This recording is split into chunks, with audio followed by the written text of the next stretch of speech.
Number two, which might not really be a psychological problem, is why people fail as traders is if they value their money too much here, or having no source of income also can also be is 50% reason why you should fail as a trader here. Because if you don't have any serious source of income, you'll be dependent on your trading. Number one. Number two, you also want to make profit all the time because you're solely dependent on trading. When you want to make profit all the time, there's no room for losses. And when there's no room for losses, you can end up losing everything. That's, that's the twist in trading. When you don't have any room to lose, due to the fact that you want to manage or conserve your money, you end up losing everything. Just flow with it. But people don't tend to understand.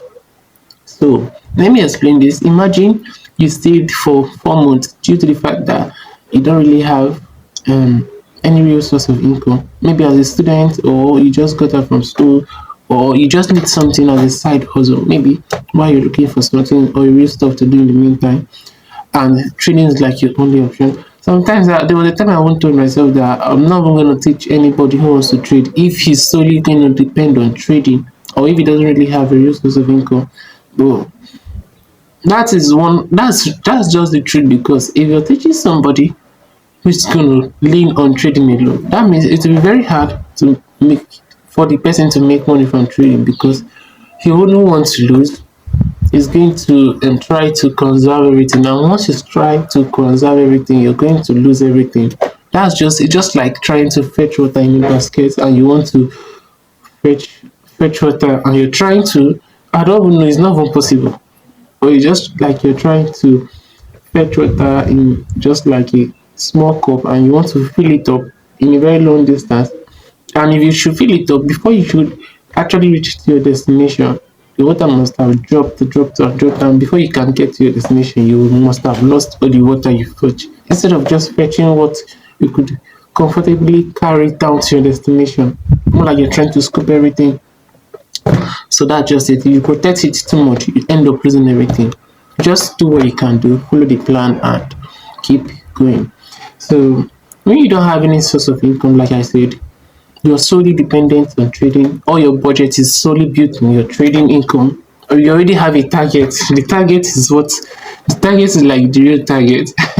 Let me explain what I mean. Having a target in trading is not a bad idea, but you should also know that if you've not gotten to your target, it's also reaching your target. I don't know if I should explain this more than that. Like, not meeting up your target is actually meeting up your target.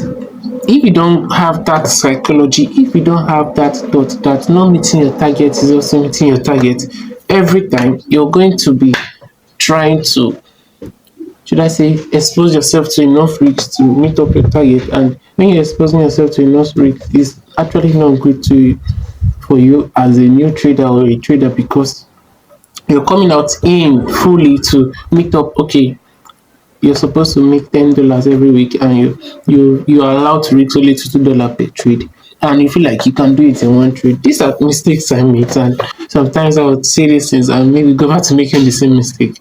Like I said, source of income, having enough budget every week. If I can make $10, I should be able to withdraw $40 by the month end. There's no room for losing, because you want to be making something every week.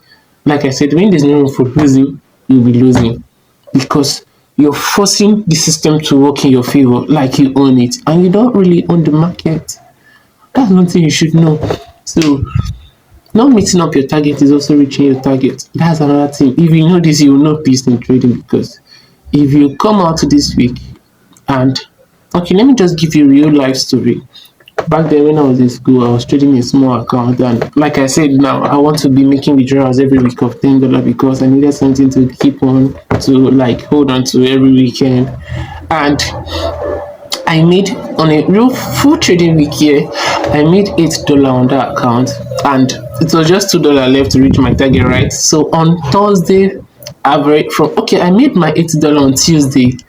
Yeah, I made that $8 in a one setup on Tuesday in a small account.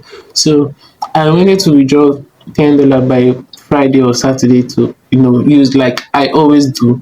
So I was A normal trader should be okay with $8, right? $2 might not really make any sense or be anything serious. You might just go away with the $8. It's close to you. Like 80% of your target is also like meeting up your target. But I did not have that in mind because yeah, I just needed $10 because my budget for that week was $10. I had everything I was gonna do with $10 already set aside. I already wrote them down. So out of the $8, I went in on the trade on Friday. On Friday, that is not even a good trading day. I just needed to take that $2 back, and the first setup I took in the morning, I lost $2. Now I'm down to $6. So in the evening, I was gonna trade in the New York session to see if I could make up at most my $2 back or step up to $4, then give away, right? Because now I was wanting the $8 instead of taking it as at that time when I had the chance to. So now I came back New York section and I entered a good trade, and for the first one, for the first 1 hour, it was running on a loss. Now guess what? I over risked because I needed to make back my money and maybe something on top because I already lost $2. So I went from risking $2 to $4. So during the new session, like 2 hours straight up, my trade consolidated. It was on Euro USD. I would never forget that day. The trade consolidated for 2 hours on my entry level or a little bit below my entry, my stop loss. I was looking at my chart, -$3, -$2. I was psychologically drained. I was just mentally stressed that weekend. And everything, I could not really do anything because I know I have messed up in a big way. I was not supposed to trade on Friday. I would have even withdrawn the $6 at that time and just tackle the problems those $6 could solve as at that weekend, then hope to get more amount in the coming week. That would be even a better idea of solving that problem than going back to the market to look for the $4 or $2.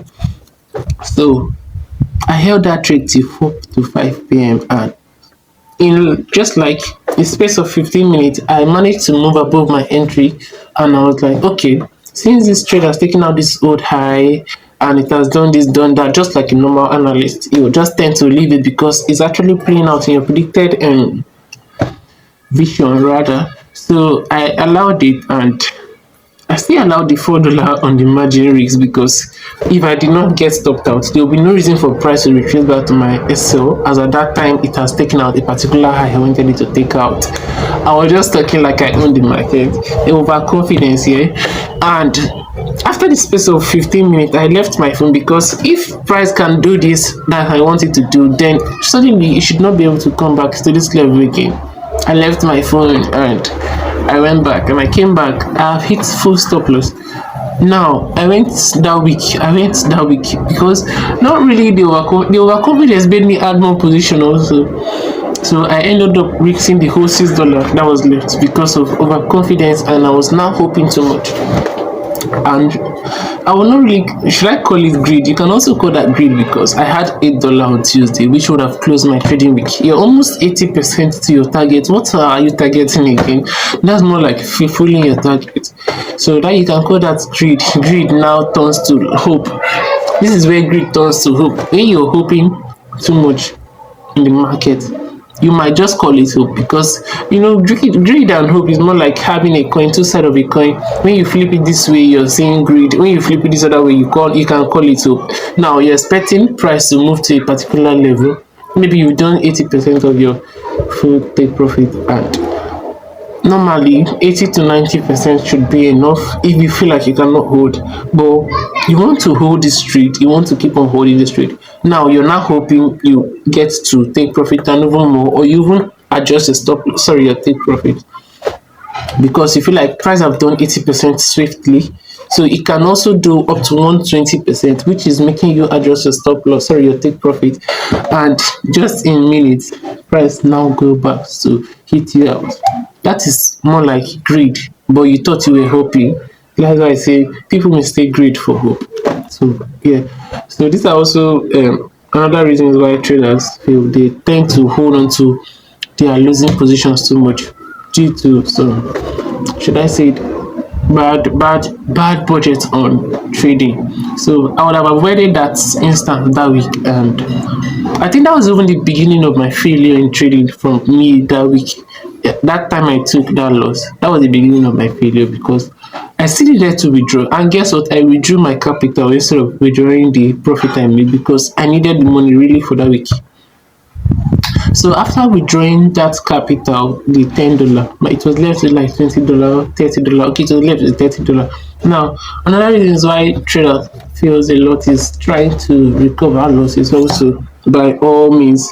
This is what is happening to me, and I also explain what happened there when I withdrew that capital, the $10, after I lost the $8 profit that last day of the week. So I withdrew $10. You can see how crazy it is. Now, the next week I was over ambitious in the market.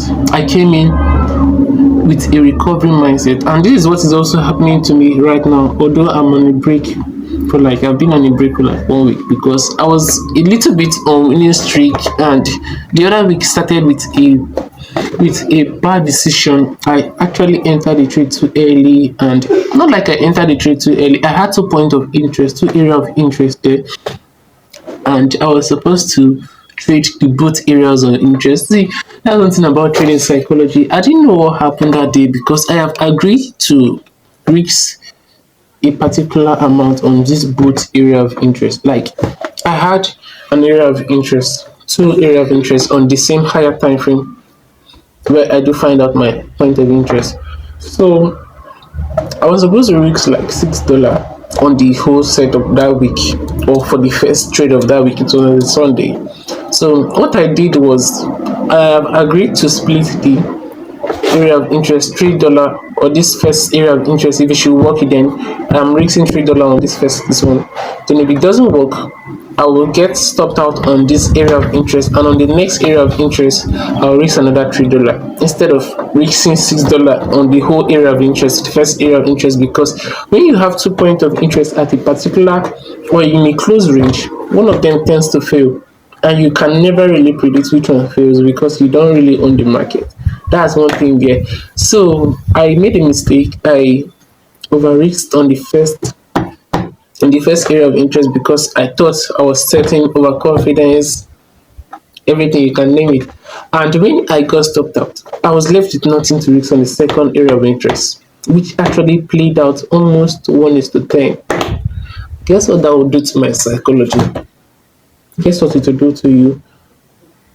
That was the beginning of my failure in trading for like this month because I saw it. I was mad at myself because I have agreed to take a step. I have agreed that I'll be trading those 2 points of interest, but for this time, for no reason, I was just satisfied with the loss I took on the first area of interest because there was nothing to risk again because I had a plan. There was nothing to risk again on the second, and the trade played out so well, and it played out swiftly. That's one thing about some trades. After waiting 4 hours for the trade, it can just play out so your target in 1 hour. But if you make a mistake, that mistake consolidated for almost 2 hours. You can see how long you keep on hoping on something. And I knew I've made a mistake, but to close it, I could not because now I was now hoping that the losers turns into win, like my losing position will run into profit. Since this is also a high probability trade setup in a high time frame point of interest, although I have another second higher time frame point of interest, there is like a 50-50% chance of it turning into a winning trade. So I was not hoping too much just because I did not want to accept defeat, which leads to the second reasons why traders do fail in the market. Not wanting to lose, not wanting to accept their mistake. If you don't make mistake, if you don't even accept your mistake, you'll be making more mistake. And that's what happened to me.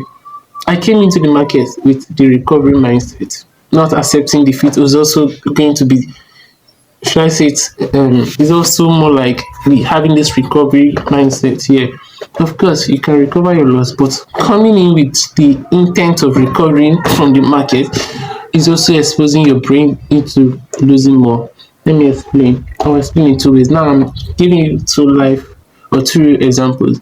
So back in school, like I was saying, where I stopped, back in school, I withdrew $10 that week. I didn't lose, oh, remember, I only lost that profit I made for that week, but I already had the intent of making back my $10 and also making something I will withdraw that week because I have withdrawn I was not supposed to. I have withdrawn out of the capital when I'm not supposed to withdraw. So there was this intentions of making times two of my target. You can imagine what that trade I took that last week or that Friday did to me. It made me now want to trade more aggressively because I went out of my plan of not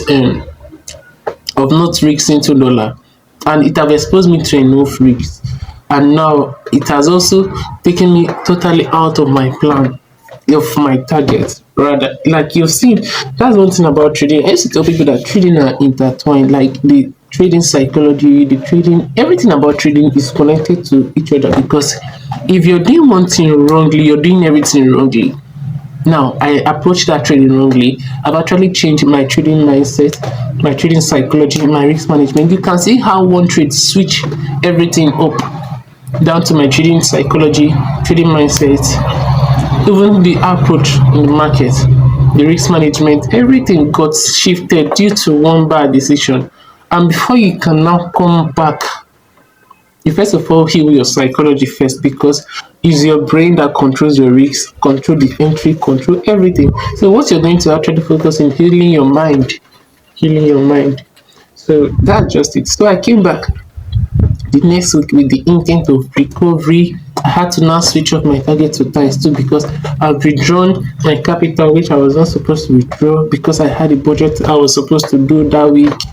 And now the problems too are connected. Number one, I was solely depending on the trading account. Number two, I had an, should I say, I was overconfident. I had too many budgets. I was having too many budget built on this trading account, too much target and everything. Everything just is connected. The issues are connected. Trading is also connected. So one problem leads to another problem. It's more like giving birth to more problems. That's just what it is here. So why you fail is mostly the psychology, not even the strategy. There are some people that have 50% win rate and they are doing well upstairs here, and they are still making money. Just one trade is enough for them. Exposing yourself to too many risks and so forth can also lead to bad trading. So I came back with the intent of recovery, and guess what? I lost.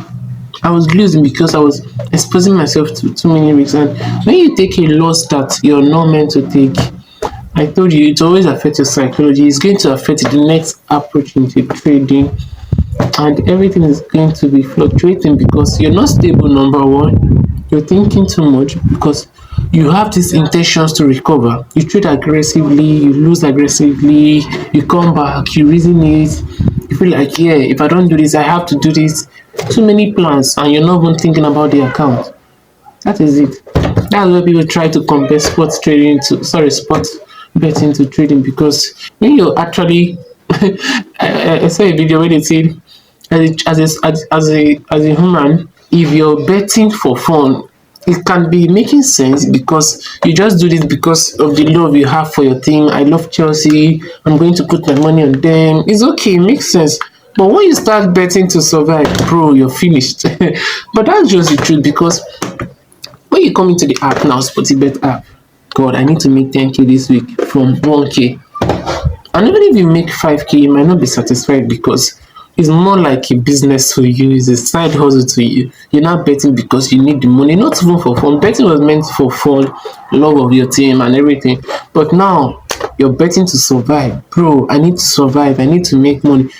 And when you're doing this, you might be depositing enough money because, yes, you're betting to survive. You're dependent on what you make from the outcome of that bet, which is actually exposing you to too many. That's more like a similarity here, but it is not even close to. It's not even close, right? It depends on how you just approach everything. Now, trading is not even supposed to be like a full time. Should I say, as a beginner, you're not supposed to. How am I going to put it? Well, trading is not supposed to be a career for the first 2 years where you have to do your learning process. It's something somebody said also. Before you can even solely depend on trading, make sure you have money that is going to sponsor you and all your activities for a year, so that you don't over trade on the account, you don't force too many things, so that you might have a stable psychology and everything. That is it. But people just want to turn trading into a full-time business, full-time hustle and everything, which is not going to expose you to having too many budgets, depending so well on the trading, and it's also going to affect you psychologically because you have to make decisions that is going to favor you. If you cannot adjust the target and everything, then I don't think it will be easy to successfully win in the market. So that's it. So still on the reasons why traders fail, I've mentioned like three already. Coming into the market with an intention of recovery. When you're doing that, you're now being vulnerable to the market because you're going to be exposing yourself to enough risks to get more rewards. You are now not really thinking, you're working out of your plan. Everything will just change.